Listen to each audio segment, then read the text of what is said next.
सलाह लें पर संभल कर। दोस्तों, ऐसा कई बार होता है कि हम किसी दुविधा में फंस जाते हैं और हमें किसी की राय की ज़रूरत पड़ती है। तब हम अपने आसपास के लोगों से उस बारे में सलाह मशवरा करते हैं कि हमें क्या करना चाहिए। कई बार उनकी राय हमें सही रास्ते का मार्ग दिखाती है, तो कभी और ज़्यादा हमारे नुकसान का सबब बन जाती हैं। आइए आज एक ऐसी ही कहानी सुनते हैं। एक बार एक आदमी अपने छोटे से बालक के साथ एक घने जंगल से जा रहा था। तभी रास्ते में उस बालक को प्यास लगी और उसे पानी पिलाने उसका पिता उसे एक नदी पर ले गया। नदी पर पानी पीते पीते अचानक वो बालक पानी में गिर गया और डूबने से उसके प्राण निकल गए। वो आदमी बड़ा दुखी हुआ और सोचने लगा कि इस घने जंगल में इस बालक की अंतिम क्रिया किस प्रकार करूं। तभी उसका रोना सुनकर एक गिद्ध, सियार और नदी से एक कछुआ वहां आ गया और उस आदमी से सहानुभूति व्यक्त करने लगे।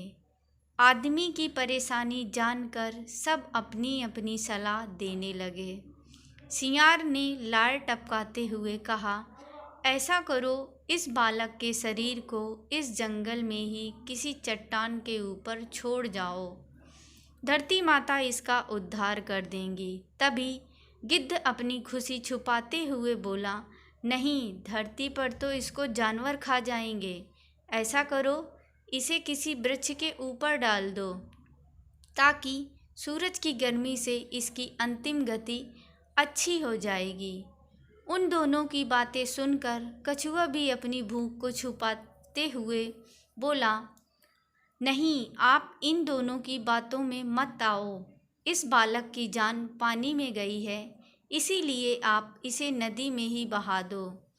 और इसके बाद तीनों अपने अपने कहे अनुसार उस आदमी पर जोर डालने लगे।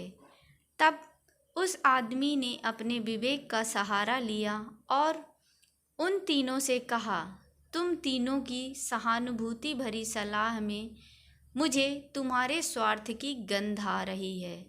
सियार चाहता है कि मैं इस बालक के शरीर को ऐसे ही ज़मीन पर छोड़ दूं ताकि ये उसे आराम से खा सके, और गिद्ध, तुम किसी पेड़ पर इस बालक के शरीर को इसीलिए रखने की सलाह दे रहे हो ताकि इस सियार और कछुए से बचकर आराम से तुम दावत उड़ा सको। और कछुआ, तुम नदी के अंदर रहते हो, इसीलिए नदी में अपनी दावत का इंतजाम कर रहे हो। तुम्हें सलाह देने के लिए धन्यवाद, लेकिन मैं इस बालक के शरीर को अग्नि को समर्पित करूँगा, ना कि तुम्हारा भोजन बनने दूँगा। यह सुनकर वो तीनों अपना सा मुँह लेकर वहाँ से चले गए। दोस्तों, मैं ये नहीं कह रही हूँ कि हर व्यक्ति आपको स्वार्थ भरी सलाह ही देगा, लेकिन आज के इस युग में हम अगर अपने विवेक की छन्नी से किसी सलाह को छान लें तो शायद ज़्यादा सही रहेगा। हो सकता है कि आप लोग मेरी बात से पूरी तरह सहमत ना हों, पर कहीं ना कहीं आज के युग में ये भी तो सच है